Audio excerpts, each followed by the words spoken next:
Good evening, ladies and gentlemen. Thank you very much for attending and joining us this evening. My name is Diane McCormick. I'm president of the Rotary of Deerfield Valley, and this is our candidate forum for the Senate seat in Windham County. We appreciate very much everybody who's taken the time and effort to come this evening. Your cards will be handed out to you to ask questions. We will also have Zoom participants asking questions, and this meeting will be recorded. The meeting will be moderated by John Gannon, and he will introduce our candidates. Thank you, John. Thank you. So we have 5 of the 6 candidates for the Windham County Senate seats. All candidates were invited. However, Rick Kenyon did not respond to our multiple invites to the forum. So going from my left to my right, on the far end is Mark Koester. And please correct me if I mispronounce your name. Then we have Wendy Harris, then Nader Hashim, and then we have Tim Wessel, and finally Rick Morton. So as I said, there are 6 candidates and 5 are here. Now let me explain the format for the forum tonight. Each candidate will have 2 minutes to introduce themselves and explain why they're running. Then Rotary has 1 question to start the evening off. We will then turn to questions from both our audience here tonight and those viewing the forum on Zoom. For audience members in attendance here tonight, please write your questions on a card and give it to Krista Gannon, who's seated in the first row. Please put your initials on the card. For audience members participating by Zoom, please put your question in chat. We will try to get to all questions tonight, but we will allow each audience member only 1 question so all audience members have had a chance to ask a question. We will then turn to a second question from audience members. Each candidate will have 90 seconds to answer a question. At the end of the forum, we will give each candidate 1 minute to make closing remarks. Before the beginning of the forum, I had each candidate pull a number from a hat to determine the order candidates will introduce themselves and answer questions. That order will change for each question. So the first person to answer a question will then be the last person to answer the question on the next question, and that will follow. The person with the highest number, which was Wendy Harris, chose that for closing remarks that she will be last. And so we'll figure out the order for that at the end. Also, I want to introduce our 2 Rotarians that are helping us tonight on the computer. It's Roger Cardinal, who is monitoring Zoom. And sitting next to him is Tammy Jackson, who is our timekeeper. She'll be alerting us to when each of you gets close to your time. Any questions? Just a quick clarification. My name is Harris Sun. It's Harris Sun. Thank you. I apologize. That's okay. I had it on. All right. We are ready to go. So, Nada, you were number 1, so you get to start us off tonight. Sounds good. Thank you for the opportunity to break the ice at this forum. And also thank you to the Rotary, and thank you to all of you for coming out to make this forum a possibility. So my name is Nader Hashim. I live in Domerston with my family. And the reason that I'm running for state senate is because I've spent my entire adult life working in public service, and I'd like to continue that work by serving as your state senator. The first job that I had here in Vermont was as a member of the Vermont State Police. I served in the Brattleboro Barracks and then the Westminster Barracks. I served for about 7.5 years. And in 2018, I wanted to take my public service to the next level. I ran for the legislature. I served as a state representative on the Judiciary Committee. And I had a strong focus in criminal justice reform, protecting access to reproductive health care, holding domestic abusers accountable. And outside of my committee, I was a supporter of raising the minimum wage, paid family leave, reducing carbon emissions, and also passing a balanced budget. And over the last, how many months have we been campaigning now? Since February. Over the last year almost, I've been traveling to just about every town in this county and talking to folks about all the different issues that are at the top of their agenda. And the top 3 that I've heard about have to do with housing, workforce development, and climate change. And also for me, one of the most important things is also protecting and preserving democracy so that we can have a functional government to make sure that we're addressing these many issues that we have before us. So again, thank you for putting this forum together, and I'm looking forward to all the questions we'll be getting. Thank you. Great. Our next candidate is Tim Wessel. Thank you. And thanks to the Rotary of Deerfield Valley for hosting, and to you, John, for moderating, and for everybody out there watching. There's a whole bunches of people behind the camera, but I don't know who's on Zoom there. I'm Tim Wessel. I've lived in Vermont for over 20 years. First starting in the woods of Putney, kind of carving out a little space there. And then eventually moved to the big city of Brattleboro, where I've been serving on the select board for the almost 6 years. And this is, I promise, my last year on the select board. Before that, in Brattleboro, I served as a representative town meeting representative for quite a few years.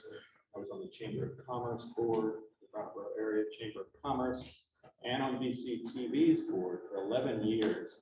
And I finished up as board president for BCTV back in, oh gosh, I'm not even going to remember that year. But more recently, in 2020, when the pandemic hit, I stepped up to be select board chair. It was a very challenging year on many levels for Brattleboro. I learned how to listen then, how to let voices be heard, including those quieter voices in a room. I believe that sometimes the quieter voices are the ones with the really good ideas. And when those voices don't feel comfortable speaking, you're not in a good meeting. So I really sought out to lift those quieter voices and let them be heard as well. And I also learned how to guide community conversations so to avoid conflict. We really had some good conversations in Brattleboro during 2020, and I'm proud of the way I ran those meetings. Back in late 2020, my wife and I experienced the loss of our young son's daycare, and we made it our combined mission to get that, rally our parent community and get that daycare back online. We were successful, but that is why on the top of my list for what I'd like to lend my voice to in the legislature is fixing our seriously broken childcare system here in Vermont. I combine that experience with the moment my friend Becca Ballant told me that she was going to be seeking higher office, and I decided that this was my moment to seek to represent the entire county. A lot of my beliefs align very well with Democrats. I believe in women's rights. I believe that they have to make their own choices when it comes to their own bodies. I believe in diversity over divisiveness, and I believe that we all have a responsibility to protect our earth.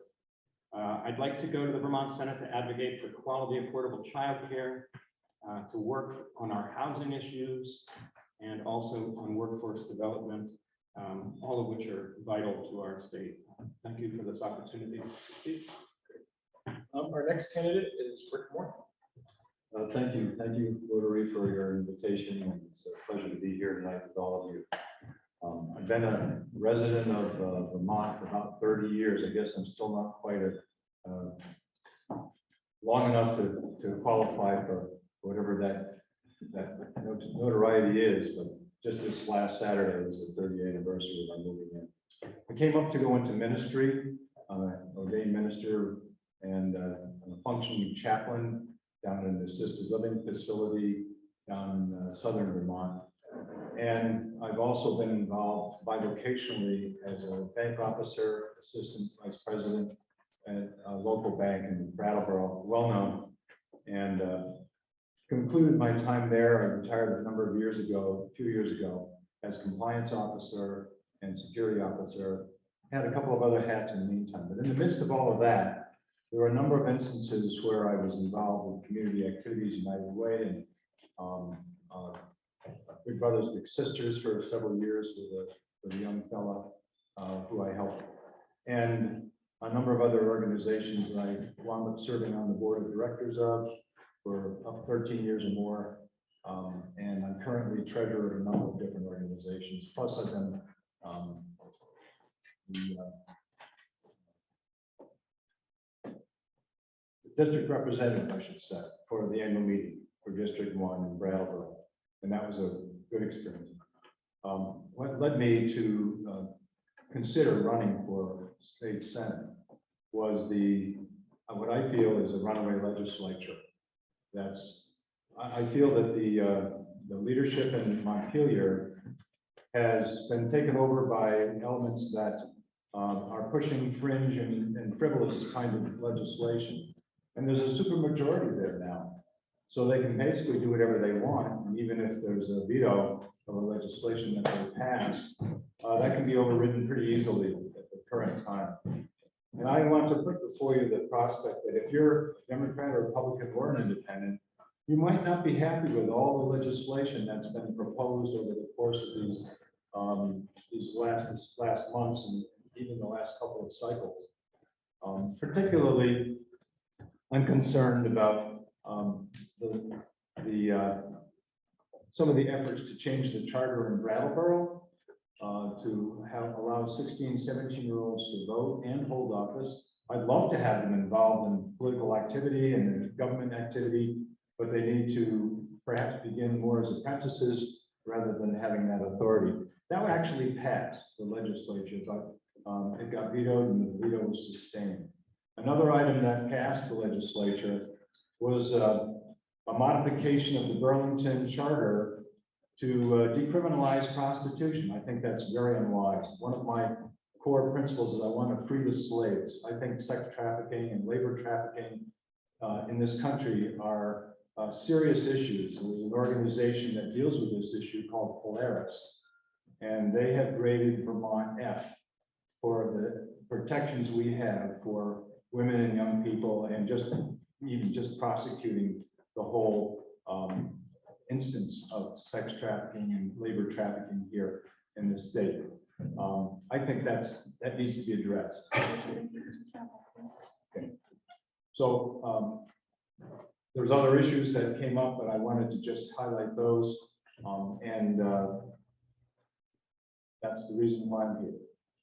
Great, thank you. Our next candidate is Mark Kosick. Well, why did I run for Wyndham County State Senate? I got involved with trying to get decent, honest citizens elected back in 2020. We worked very hard at it. None of them were elected. One man might have been had he spent one day campaigning. During that time of 2020, I saw a lot of things that I didn't like. One of them I worked very hard to try and overturn was when Governor Scott vetoed the GWSA bill because it was unconstitutional. I tried to turn a half a dozen senators. I worked 4 days at it. I managed to turn 3. I don't know how many other people were helping, but I heard the most ridiculous malarkey coming out of the senators. Like the GWSA bill was going to save logging, farming, and sugaring. It's actually totally contrary. What it does, it gives an unelected body power to create legislation in the state of Vermont. Now, everybody's concerned about the environment, and I understand it, but all the aspects of what people are trying to do to save the environment here in Vermont actually create 3 times more pollution than what we would save here in another part of the world. How does that work? I think we need more sensible solutions. So in 2021, I declared my candidacy for US Senate. Did my paperwork in October 2021. And I had my bumper sticker made up for US Senate. It's like being a thrifty fellow. I've been here in Vermont 50 years. I know how to tighten my belt, live with less. I said, well, Senate is Senate. I'm gonna put my name in for Wyndham County State Senate too. Then I don't have to change my bumper sticker. And you know, I managed to win the Republican nomination, but I gave that up to become an independent. So Rick could be back in the seat he's in, running for Wyndham County State Senate.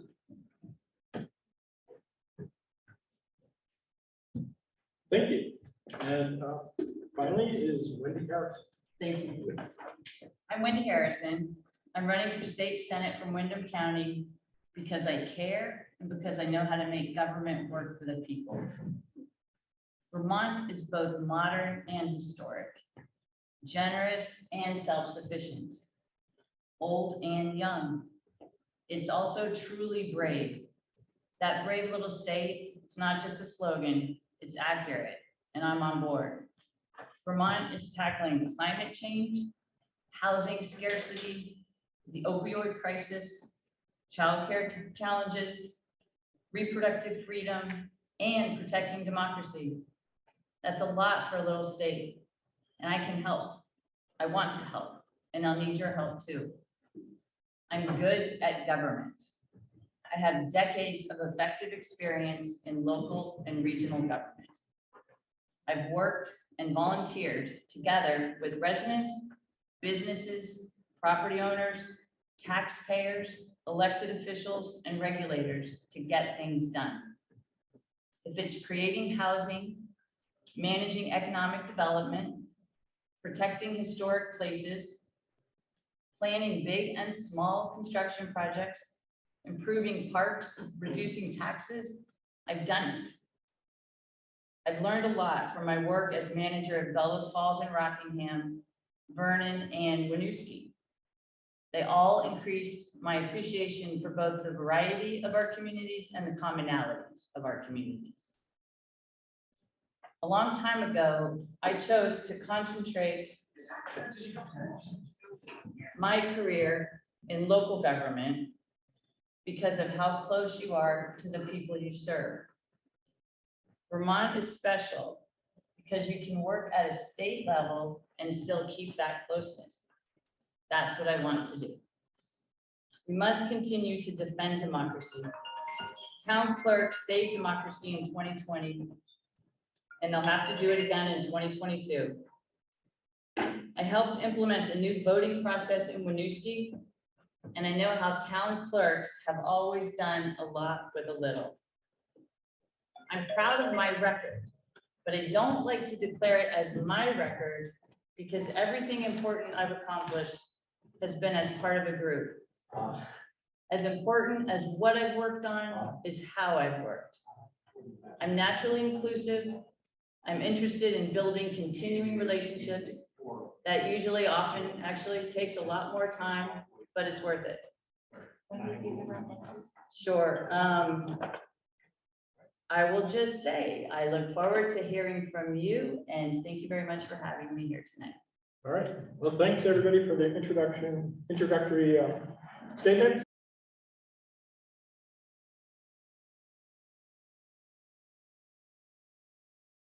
The first question is going to come from Rotary, but I think every Deerfield Valley voter will think it's an important question.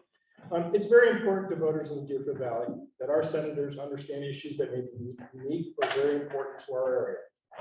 What steps have you taken during your campaign? And what steps will you take if elected to ensure you are hearing from Deerfield Valley voters? And the first person to answer this question is Tim Russell. Thank you. I am putting a lot of miles on our beloved minivan. You see it out there. And that's really my goal, is to try to visit every town and speak to as many people as possible. It's I've been for the last 5.5 years really stuck, literally sort of, my brain has been nothing but Brattleboro, because that was the charge I was given by my voters in Brattleboro. And so my learning now has to expand to include all of Windham County, except unfortunately not Wilmington. And so I'm really looking forward to continuing speaking to people. I've been going around and putting a lot of miles on, as I said, and just really trying to find those places where not just the usual places like at the dump stumping and the farmers markets, but I'd like to go to bowling alleys. I like to go to the American Legions, and I like to go to the Rotaries if they'll have me. So that's really, it's a time of learning for me and just expanding my sphere of understanding about how all of Windham County operates and what they care about. Thanks. Rick, you're next up. Thank you. Yeah, communication, that is absolutely key. I think probably all of us here would agree with that. We have to make ourselves available, and we have to be open to hearing all sides of different issues. Even if the person's a little hot-headed, you still want to hear them out. You still want to give them an opportunity to speak. I make a practice whenever I'm communicating by the normal email, including my home phone number on my email, for instance. And people can call if they have a question, and sometimes I'm getting emails back or a phone call back. But that would be a practice I would continue. And also just being aware of the events that are locally taking place throughout the county. It was kind of shocking to me to realize that Londonderry, Stratton, and Wilmington are all going to be part of the Bennington Senatorial District and not part of the Wyndham Senatorial District. Sort of like, it felt like we're losing something. But there's still plenty of towns, 20 towns or so that are going to need to be represented. And I would represent all of them. If they have meetings going on with the Rotary or other community groups, I would be looking for those opportunities and taking advantage of them. But there's going to be a lot of communication electronically. There has to be. It's the way this world is. And as a senator, I would be spending a substantial amount of time in Montpelier. So there's going to be a need for that kind of electronic communication. I would make sure that happens. That would be a priority for me. And listen, the art of listening, really asking people probing questions to get behind what some of their issues might be and find the fundamentals and then work on that. All right, thank you.